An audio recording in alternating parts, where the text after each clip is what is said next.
in nace yan aika kun sani wannan terminology na kun riga kun san shi ba sai na tsaya na definition ba kun dai san dan aika yanzu dubi ƙuri'ar da aka jefa ma dan aika a Kano me amfanin ta gare shi me amfanin ta ga wanda suka zaba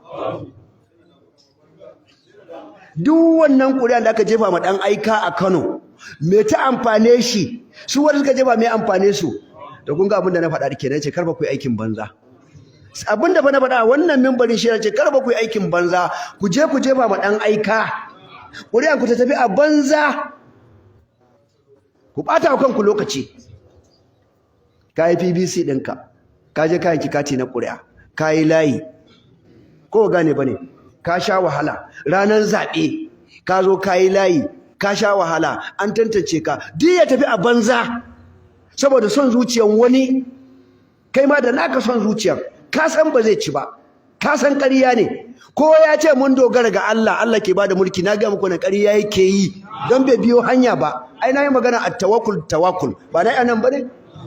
kamar ni ne yanzu in ce ina so zama shugaban ƙasa in ce Allah in ka isa ka bani shugaban ƙasa a gani ai ƙarya nake ko in ce a yanzu in ce ya Allah yau ka maida ni sarkin Bauchi ai ƙarya nake yi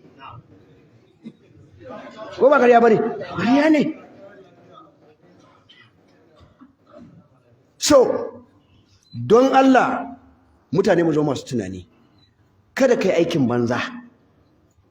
shi mai hankali kullun yakan yi abin da zai amfane shi ne ko ya amfanar da wani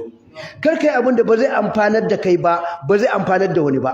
yanzu wannan kuɗin da aka tara masa ɗumbinta a Kano a matsayin ɗan takarar shugaban ƙasa me amfaninta gare shi me amfaninta ga wanda suka jefa babu ya zama aikin banza kuma shi ma Allah zai tambaye shi wala Allah zai tambaye shi shi ma Allah zai tambaye shi yawa yayi misleading din waɗanda suka yarda da shi kiristocin ƙasar nan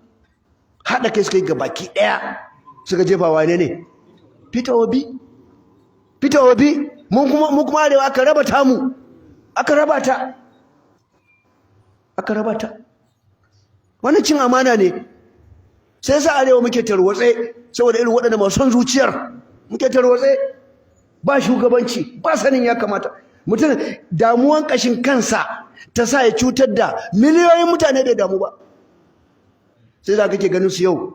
yau suna wannan jam'iyya gobe su koma wancan jam'iyya su dawo nan yan tsalle-tsalle yan neman biyan bukatan kashin kansu suna da wahalar da magoya bayansu su kuma goya bayan kamar dabbobi suna bi su mutum kana kallo zai fada rami kai ma ka fada me ya kamata kai lokacin da zai fada rami ka dawo baya yawanci wasu haka suke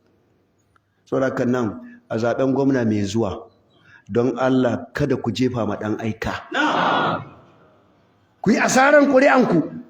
shi ma ya san ba zai ci ba magoya bayansa ba sun san ba zai ci ba ƙarya ne yaudara ce mutum zai yaudara ka goyi bayansa kai ma Allah zai tambaye ka mutum zai bata mutane lokaci ka goyi bayansa kai ma Allah zai tambaye ka me yasa kai haka ai alamun karfi na ga mai kiba barewa ta taba koran zaki kare ya taba koran zaki na ku ya tara kar ka je ba wannan aika kai asaran ƙuri'anka wanda bai yadda da kaddara ba kuma za su ji kunya